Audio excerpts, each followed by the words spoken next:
Lane Community College Center for Accessible Resources.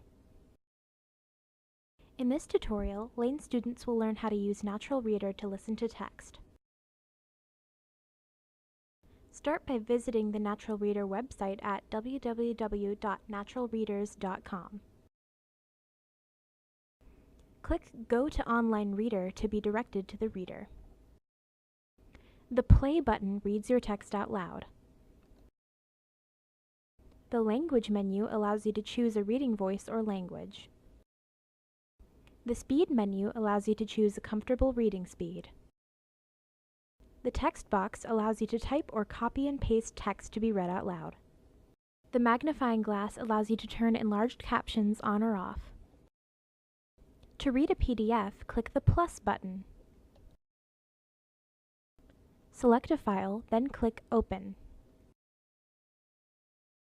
When the file is finished uploading, click the Check button to open it.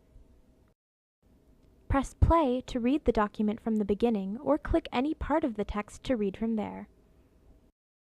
Choose to listen with or without enlarged captions.